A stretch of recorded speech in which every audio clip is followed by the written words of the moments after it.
A silent voice is an anime anyone can relate to. Shoya Ishida, whose character is just overran with guilt and always blame himself whenever things go bad. And Shoko Nishimiya, who feels shameful of herself because of her disability.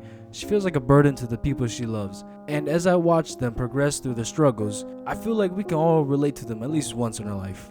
First, let's take a quick recap of the film.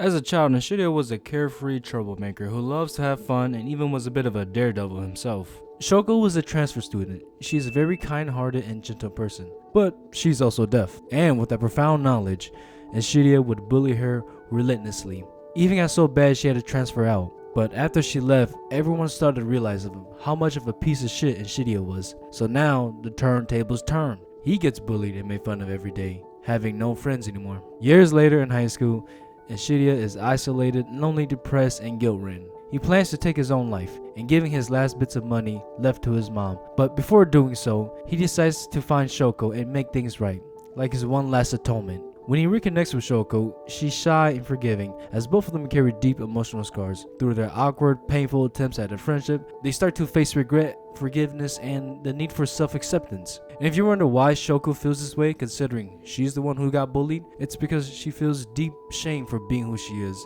feeling like she brings a lot of burden to her family. And that's why she's so easy to forgive Ishida, because she blames herself for being different from everyone. Along the way, they rebuild old friendships and learn that healing means more accepting yourself and reaching out to others, not just being forgiven. The film ends with Ishida finally being able to look up and see everyone's face, a metaphor that he's no longer ashamed of living or connecting with other people. Shoya Ishida. In his early life, he was loud, impulsive, and directionless. He just hated being bored and would do anything else to kill time.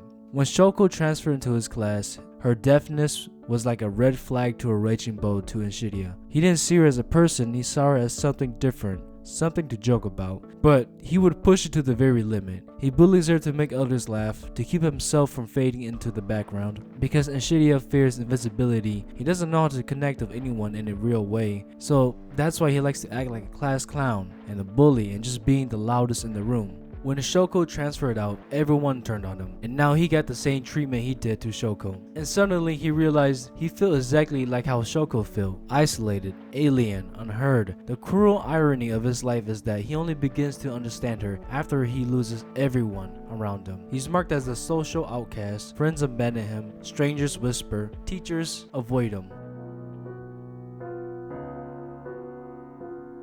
Fast forward to high school, and now Ishida is a completely different person. He's quiet, withdrawn, and emotionally numb. His world is drawn with muted colors and low contrast. He's visually detached from his environment, and the people around him, he literally imagines X's on their face. Those X's represents his self-imposed exile. He refuses to see others because he doesn't believe he deserves to. When other people try to talk to him, he instinctively looks down or just walks away. Every interaction feels like a confrontation with his past. And as he feels like he reached his lowest moment, he quits his job, collects all his money, and gives it to his mom, and walked to the highest bridge near him. And he climbs, then he jumps, feeling at peace with only one regret, not being able to make his last atonement with Shoko. Then BAM! Wakes back up to reality, and then he decided what he needed to do. And Ishida reunites with Shoko. His intentions are unclear, even to himself. He wants to return her old notebook, but what he's really seeking for is forgiveness, or maybe punishment. He's terrified that she'll hate him, but deep down, he hopes that she does because that would justify his self-hatred he has. But instead, Shoko smiles. She forgives him. She treats him kindly, as if the past never happened, and that breaks him more than her hatred ever could, because when someone you wronged forgives you too easily, it removes your excuse for self-hatred. And to Ishida, it felt like it wasn't enough, that it shouldn't be this easy. After everything he did to her and all this guilt he has been carrying for the last 5 years, it forces you to confront the harder question. If she can forgive me, then why can't I forgive myself? Ishida's guilt functions like a parasite. It gives him a sense of purpose. To hate himself is to stay connected to the harm caused. He thinks thinks like if he stops feeling guilty, he's betraying Shoko all over again. This creates kind of like a self-reinforcing cycle of pain. First, he hurts others, then feels shame. Second, shame isolates him, then he avoids others. Third, isolation deepens his guilt, then he punishes himself more. And four, rinse and repeat. He suffers from survivor guilt because he believes that all the bad things that happened to Shoko is all because of him and his own well-doing. But when Ishida begins connecting with others like Yuzuru, Sahara, Nagatusaka, whatever his name is, he slowly rebuilds fragments of other human connection. Those moments are tender, awkward, and sincere. For the first time, he laughs, he listens, and he allows himself to exist again. But here's the thing though, his recovery is not linear. Every time something good happens, he unconsciously seeks ways to ruin it, a pattern of self-sabotage. He views happiness as a betrayal of his guilt. So when Shoko attempts suicide, he views it as proof that he didn't do enough, even though it's not his fault. This shows how completely he's internalized the belief that everything bad around him is because of him. And Shiria falling into the river to save Shoko is symbolic. Water in this film represents emotional rebirth. When he falls, he's literally submerging into his own guilt. And when he rises, he emerges as a new person. When he wakes up, his first instinct is to check if Shoko is alive, not himself. That's when he realized his love for life has returned, even if he hasn't realized it yet. And at the end of the film, when Ishida walks through the school festival, the sound design, the chatter, the laughter, the clinking, the music, it's the first time he allows himself to hear the world again. And the access falls away from people's face. It's not them changing, it's him finally accepting that he's worthy of connection. He doesn't earn forgiveness, he earns the right to live again. When he cries, it's not because he's sad, it's relief. The movie ends not with redemption, but with acceptance. Shoya Ishida is one of anime's most honest portrayal of what it means to confront your past. He doesn't get a clean ending or a perfect redemption, and he still feels the guilt. But to the point is, he chooses to live with them. And that's what A Silent Voice is really about. Not forgiveness, but living with yourself after forgiveness becomes possible.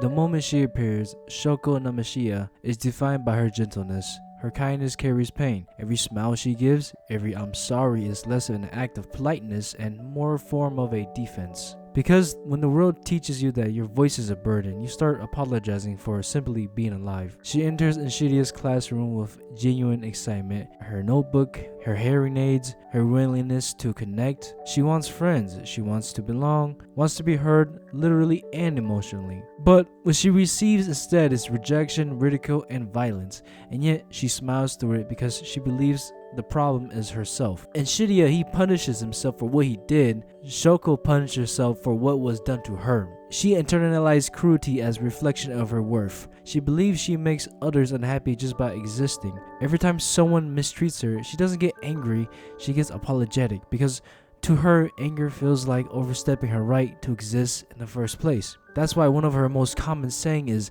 "I'm sorry."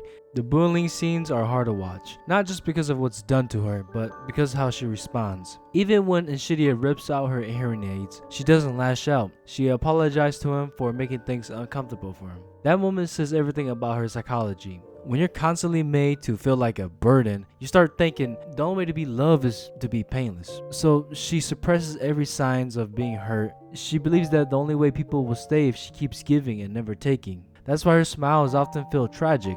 They're not expression of happiness, but shields against rejection. When she reunites with Ishidia years later, she doesn't hate him, she confronts him. Well, kind of. She greets him with that gentle smile and a sign of forgiveness. But here's the thing, her forgiveness isn't naive. She understands he's been suffering too. I say their relationship is less about romance and more about two people who lived in silence or now finally learning how to communicate again. In many ways, Ishidia learns to live by listening to her, and Shoko learns to live by letting herself be heard. Shoko arc isn't just about forgiving others, it's about learning to forgive herself. See, she sees herself as the cause of everyone's suffering. When she sees her mother cries, she blames herself. When she gets ostracized, she blames herself.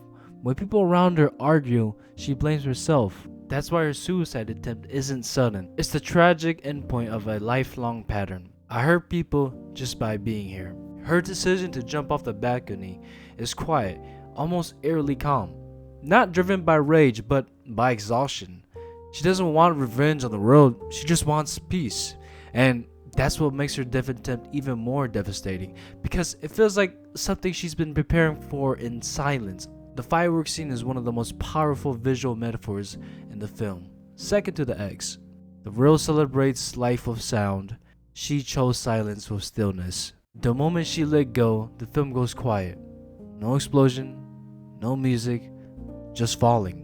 Her fall represents her rejection to the world's noise, a world that never listened to her. And Ishida dives to save her, in a physical manifestation of his decision to finally listen and saving her. He acknowledged that her life, her voice matters. At the bridge scene, where she starts to feel extreme guilt for basically almost killing Ishida, she starts crying loudly. Then Ishida wakes up from his coma. Hearing her cries, he leaves the hospital and he finds her at the bridge. And as their eyes meet each other, oh shit! A ghost! It feels like for the first time they really talk to each other. Not holding anything back, not hiding how they feel, just finally opening up. They actually listen to each other's feelings and perspective. All the misunderstandings, all the pain they carried alone, they finally put it into words, and hearing each other like this, it lets them understand what the other has been going through all this time. It's simple, but it's also the moment where everything finally makes sense between them.